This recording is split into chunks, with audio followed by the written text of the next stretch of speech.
Hey y'all, welcome to this week's episode of Unfit to Print. I'm your host Amber Athey. I'm the Washington editor for The Spectator and a senior Blankley fellow with the Steamboat Institute. Before we get started, please subscribe to the podcast on YouTube, Rumble, Spotify, and Apple Podcasts. And if you'd like to become a premium subscriber, head on over to amberathey.supercast.com.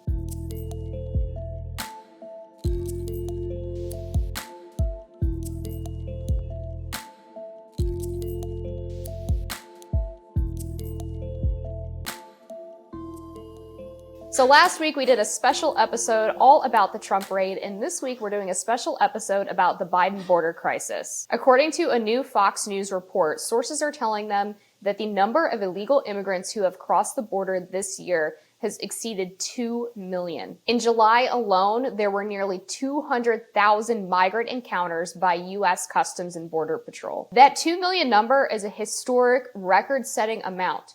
Last year, under the Biden administration, there were 1.7 million illegal immigrants coming across the southern border, and the year prior to that, there were 1.2 million. Since March of last year, the number of migrants coming across the border each month has not dipped below 150,000. For comparison's sake, during the Trump administration, the record high number of migrants that crossed the border in any given month was just over 100,000. A Washington Post op-ed from Henry Olsen from earlier in the week really elucidates the problem by breaking down the data. Henry Olsen points out that about half of the 2 million migrants who have crossed the border so far this year would be immediately deported under the Trump-era restriction of Title 42, which says that immigrants can be immediately deported if they pose a risk to public health. However, the other half have been processed under what's known as Title 8, which is the U.S. policy that allows migrants to claim asylum so that they can stay in the country. According to the Bipartisan Policy Center,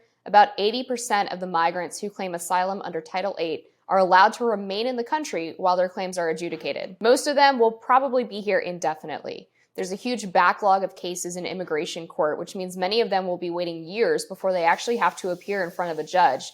Not to mention that previous statistics tell us that most of these migrants don't show up for their court hearings at all, fearing deportation. Instead, they remain in the country for the foreseeable future, living illegally, not paying taxes, and taking up U.S. resources, not to mention threatening public safety. This is the policy that former President Donald Trump referred to as catch and release.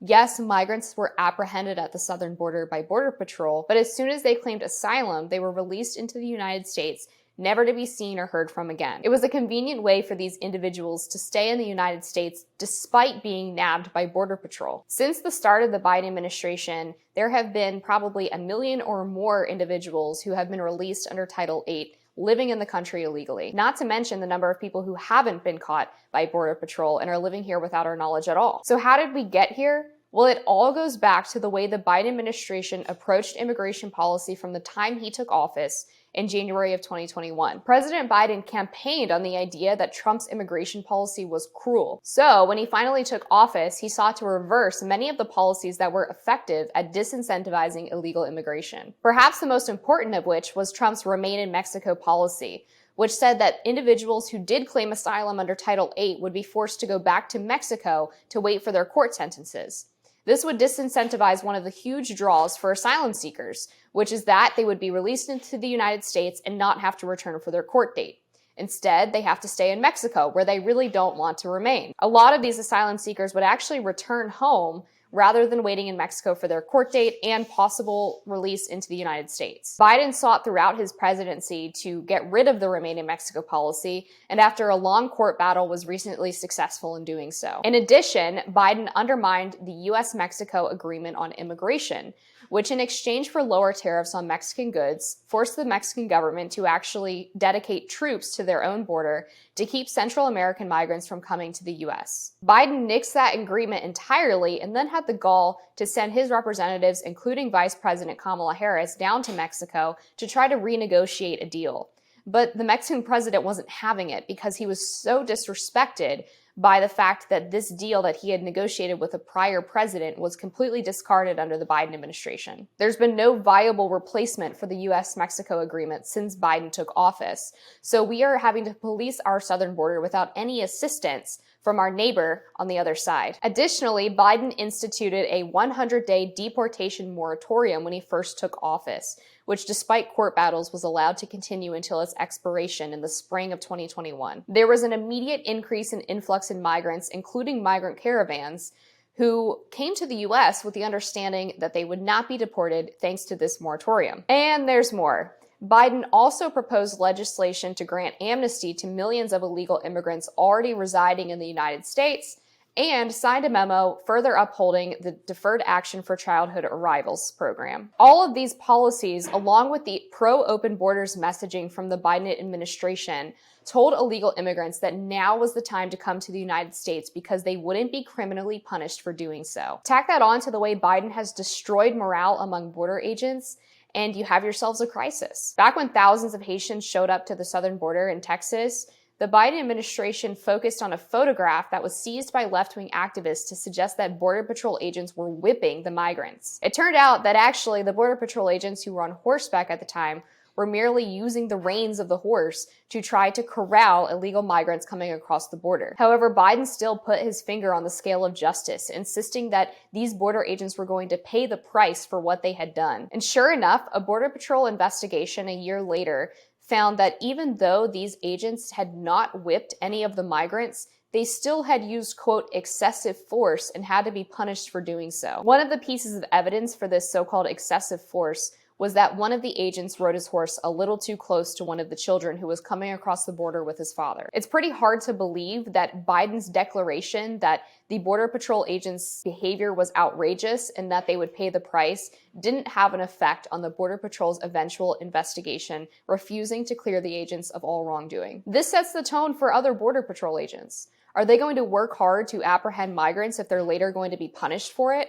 I think not. President Biden is apparently aware that this could become the defining issue of his presidency. He recently quietly urged Customs and Border Patrol to fill gaps in a border wall fence in Arizona. He claimed that this was all to prevent migrants from trying to cross the Colorado River and drowning. And that is a good reason to put up a border wall and enforce the southern border. It's not compassionate to encourage migrants to come to the US border and make the dangerous trek from Central America, risking potential death or drowning across the Rio Grande or other rivers, as well as the potential for sexual harassment and assault from the coyotes that are taking them across the border. It was found during the Trump administration that at least 20% of the women and female children who travel in these migrant caravans to reach the US border are sexually assaulted along the trip. It was reported that mothers were giving their young daughters birth control over fears that they would be raped and impregnated on the journey. It is not compassionate to have open borders. It's compassionate to tell migrants not to make that dangerous trek,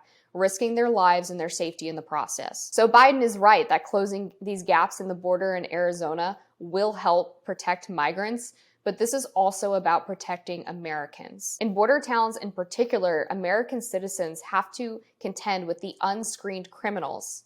Reporting from Fox's Bill Malugin found that there have been at least a dozen known terrorists who have made their way across the border in recent months. In addition to their safety, American citizens have to worry about the financial implications of mass illegal immigration, both through the form of job loss as well as a drain on US government resources that taxpayers pay into. Not to mention the basic fact that a country can't call itself sovereign if it can't enforce and control its borders. It is one of the main responsibilities of any country's government to ultimately decide who gets to migrate and live there. Barring decisive action from the Biden administration, local politicians are doing their best to stem the flow of millions of illegal immigrants over the past year. Arizona Governor Doug Ducey recently announced that he was going to use empty shipping containers as a de facto border wall in his state. These empty shipping containers supposedly weigh thousands of pounds, yet earlier this week, 2 of them had been toppled over. A local reporter said that contractors told her this was due to strong monsoon winds. It's unlikely this was a weather event.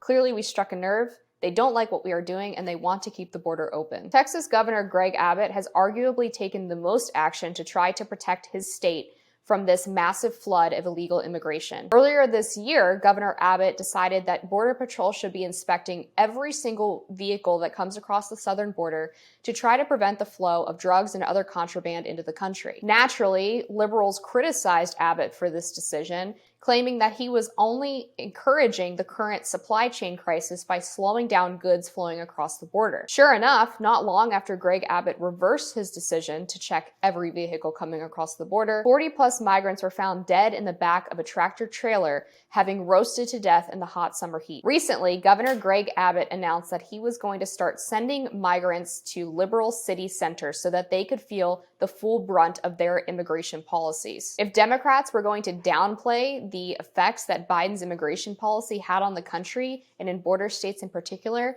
then they shouldn't have any problem taking these people in and providing them with government resources. But of course, the Democrats who run these blue cities are already complaining. Greg Abbott has only sent about 100 migrants to New York City, and Mayor Eric Adams is acting like this is a national crisis. New York City has a population of about 9 million people and already had 500,000 illegal immigrants living there before Abbott sent this measly 75 to 100 additional migrants. Yet Eric Adams says, quote, "This is horrific when you think about what the governor is doing.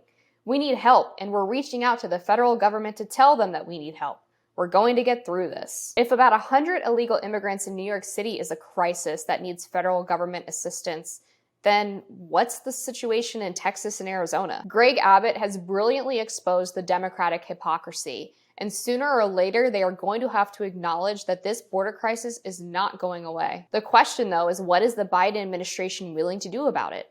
They find themselves in a catch-22. It's not like they can just reinstate the Trump-era policies after they called them cruel and immediately reverse them when taking office. Yet doing nothing or instituting small symbolic measures isn't an option either. In some ways, the Biden administration is actually lucky that there's a coming recession and historic levels of inflation, because it's distracted a lot of Americans outside of border states from the absolute mess that is going on at the southern border. But the Biden administration has backed itself into a corner that's impossible to get out of, and this will have ramifications for Democrats come 2024. That's it for this week's episode of Unfit to Print. Thank you guys so much for watching. Again, please subscribe on YouTube, Rumble, Spotify, and Apple Podcasts, and become a premium subscriber at amberathey.supercast.com. We'll see you next week.